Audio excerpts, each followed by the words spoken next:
Hello and welcome to my easy to understand guide to the Jinx and television audiences. This video is going to be particularly relevant for you if you are studying the Eduqas A-Level Media Studies specification, as this is currently one of the optional set TV documentaries for study on Component 2. The show clearly appeals to people who are fans of true crime and documentaries. A lot of the marketing materials are focused on this idea, really focusing on the idea that this really did happen. This is based on a true case.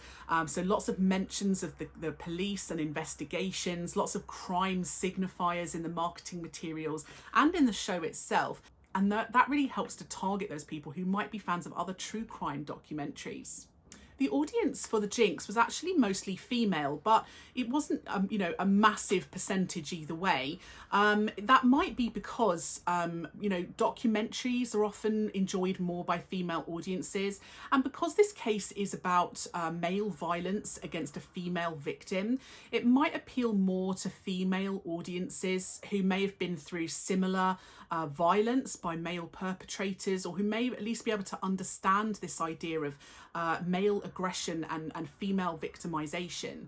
HBO as a company obviously brings in pre-sold fans of perhaps its other products like The Wire and Game of Thrones. And the focus on HBO being responsible for those shows is mentioned in some of the marketing materials. Fans of HBO might therefore expect the same level of quality or violence or excitement in the Jinx. Some of those shows like The Wire and Game of Thrones are often known for their quite grisly, quite graphic nature of the violence that they show. So perhaps people might be expecting and enjoying that level of violence in the Jinx as well. They used a lot of reviews and quotes about the show on all their marketing materials, including the HBO website, and that helps draw in audiences who are looking for something that, they see as being high quality and critically acclaimed. Other than that, the show does have a really broad appeal to different genders and different ages. A lot of people enjoy crime as a genre, and a lot of people enjoy this idea of investigation and trying to solve things like mysteries. It also offers a lot of universal themes to audiences, so things like love and betrayal and revenge, things that a lot of audiences, regardless of their age and gender, can understand. Because the director and writer Eduqas had previously made a film called All Good Things, which was about the Durst case, that might bring in fans of that film. People who perhaps had been familiar with the case from that film might then want to watch the documentary. Perhaps fans of Eduqas as a director. The film starred Kirsten Dunst and Ryan Gosling, and again that might bring in their pre-sold fans as well. So people perhaps who've watched All Good Things because they were fans of those particular actors might then be drawn in to watch the Jinx too. Because the programme was available on HBO and HBO Go, which is its streaming app, it probably also appeals to kind of box set style fans. So people who quite like to binge watch shows, and that's become a much more popular activity for television consumption in the last few years. When it was shown on HBO on their television channel, it was shown at 8 p.m, which is a pretty much prime time slot in the evening.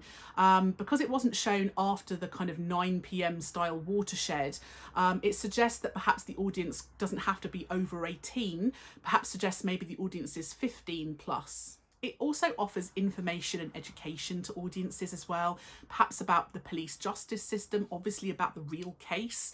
There were lots of details about what really happened. So educating people on a kind of historical event, a historical crime. The show itself really plays on audiences' fears as well. This fear of violence, the fear of aggression, the fear of being victimised, the fear of police incompetence, not investigating things properly, injustice, miscarriages of justice, like the wrong people going to prison or the right people not being arrested for the crime. And that's obviously quite a big problem in America. Police brutality or police incompetence is quite a kind of contextual thing that's going on in the last sort of 10 years. So really playing on audiences' fears about America and, justice system there.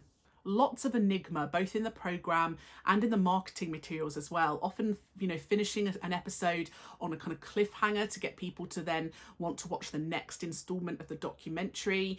And the marketing materials leaving lots of unanswered questions for audiences as well. So adding that mystery for an audience, creating puzzles for them to solve and really making them feel like they have to watch the whole thing to find out what happened.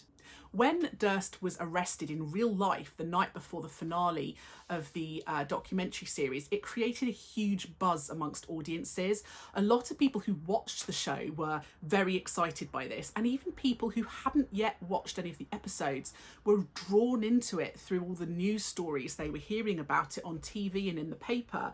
So it created this, what we call a water cooler moment, a moment where lots of people were talking about it together at work, at home, at university, at school. So it created a real hype and a buzz amongst both current audiences and new audiences, and that helps to draw people in too. The show offers a reasonable level of interaction for audiences, encouraging those active people.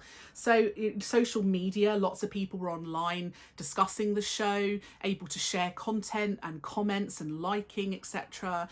People on Reddit forums talking about what they thought happened and who they thought really committed the crimes. There was a Q&A session with the director at some point online as well, so offering opportunities for audiences to really get involved and find out a little bit more about the story. Some audiences even went and attended the actual trial, so continuing their appreciation of the show in real life.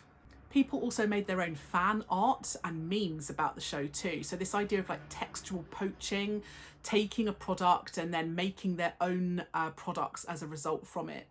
It's important to remember that not all audiences are going to take the preferred reading about the show. They're not all going to think, yes, he was definitely guilty. They're not all going to think this has been a brilliant documentary. This was really well investigated.